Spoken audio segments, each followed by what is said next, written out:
Mga kaprambian, tayo ay magpapakain ng bibe ngayong araw.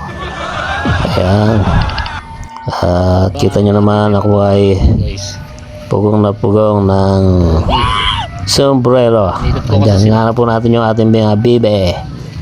At kasi nga po ay natakot po sila sa akin. Ayan.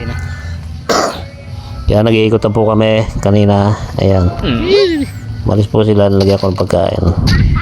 Tapos tumakbo po uli kasi nilagyan po uli. Nag-iikot po uli ako dyan. Ayan. Babalik naman po uli sila. Ayan. Kaya pag-abulan sila. Ayan. Medyo natatakot kasi sila. Bago pa lang kasi. Bago pa lang po ang ating alagang baby. Mga isang week pa lang po yan sa atin. Ito po ay pararamihin po natin sa ating ginawang kulungan na baby. Siya nga po pala ay piyesta nga po pala sa atin dito. Ang ating bibe. At Dalawang pares po. marami naglalakad. At ito hindi pa pwedeng katayin kasi nga Isang pato. ay bago pa lang. Pararamihin po natin yan. At yan nga po at kumakain na po sila. Kumakain na po sila dyan, guys. 1 hour. Bago po kasi sila. Katutuyo lang po kasi ng ano. Yan nga po. Sabay-sabay sila kumakain. Medyo takot pa sila sa tao. Parang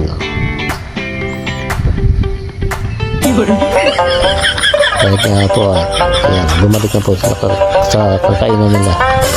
Kumain na po ulit sila. Medyo bago lang po yung ating kulungan na yun.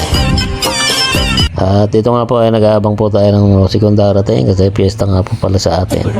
May lugar na ito. Ayan. Ayan po ang ating view. Ayan. Para bang napakaraming handa. Ayan.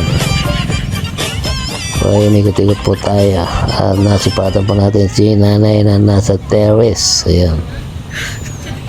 Tambay-tambay po muna tayo. Pagkayaring umano ng bebe, magpakain. Ito nga po ay wala pang dumadaan. Kaya po nag-iintay-intay po ako dyan. Andiyan po ako sa puno ng buko sa may ilalim. Kita nyo naman po yung buko namin, napakaliit. Ayan po. Medyo